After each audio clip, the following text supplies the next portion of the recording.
glorious, glorious. Got a chance to start again. I was born for this, born for this. It's who I am, how could I forget?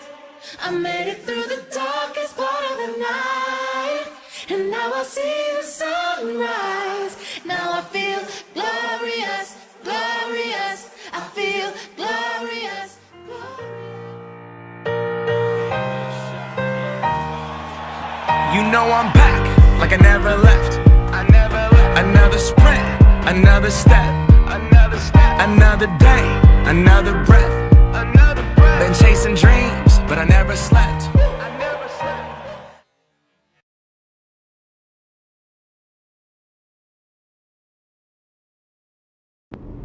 What's going on, YouTube? This is Varanus coming at you.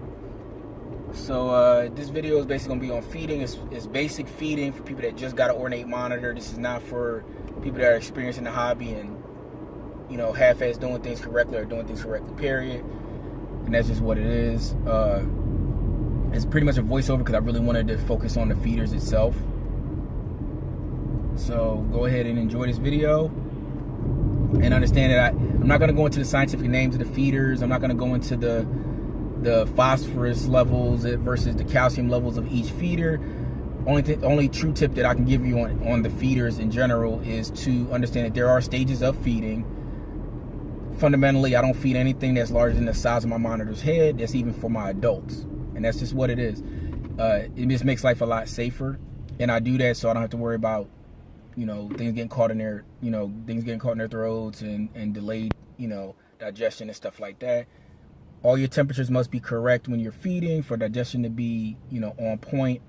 So please understand that there's no point in knowing what to feed if your heat and your humidity isn't correctly. Humidity needs to be high for hatchlings and juveniles in order for their organs to stay hydrated so that they can digest things properly. It's not just about having a water container. The humidity, like I said, it hydrates their whole body. Same thing for humans. If the humidity is too low, that's why you get, chapped lips, stuff like that, dry mouth, whatever. Your nose gets real dry because your internal organs in your body from the inside is getting dry. And that's a long shot explanation, but you get what I'm saying. So enjoy the video. Apply everything in a reasonable and rational manner. And like I said, don't stop your education with my videos on my channel. Always challenge and take things objectively and enjoy the video on what I feed my Ornate monitors when they're hatchlings and juveniles. I'll let you boy. What's going on? So as you can see, you have some Dubia Roaches here. I do dust all of my insects. I feed insects to my Ornate monitors until they're about 24 inches, 18 to 24 inches, I'll say. And I do that because I do that up into a size where they can actually take down a good, some type of whole prey item like a fuzzy mouse. Okay. I do feed pinkies. I don't think I have pinkies on this video, but I do feed pinkies as a transitional animal into fuzzies, which is into mice. And then after the mice, I go ahead and I start feeding chicks and, crabs, because 50% of their diet is crustacean. So it's a lot of crabs, a lot of crawfish.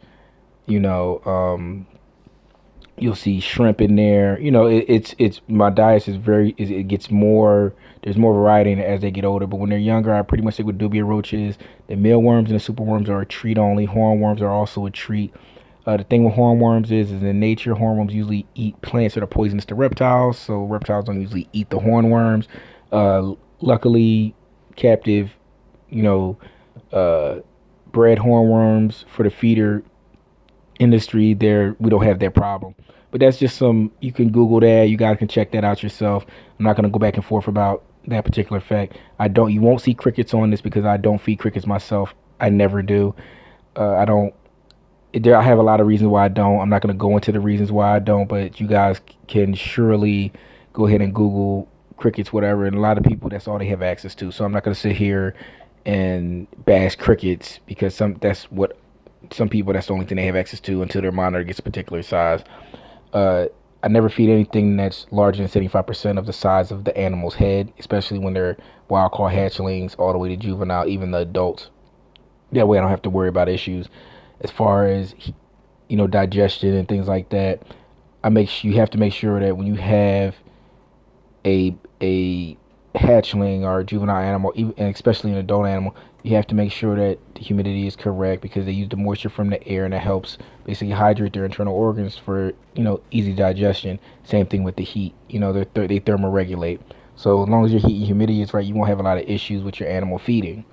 Okay, a lot of people are going to get your animals, and your animal's not going to eat for the first couple of days and things like that. I'm quite sure you haven't asked. You don't know. You can't really go by the distributor or whoever you're going to tell you an accurate date when it last fed. Some are cool about that, some aren't. So, you know, the best thing is to offer the food in a bowl. Don't try to feed it with tongs first off and be like every video you saw online. It doesn't work like that. So give the animal a space and make food available. Like I said, I'm not trying to ramble on too long, but like I said, this is how I do it. This is what I pretty much feed my animals.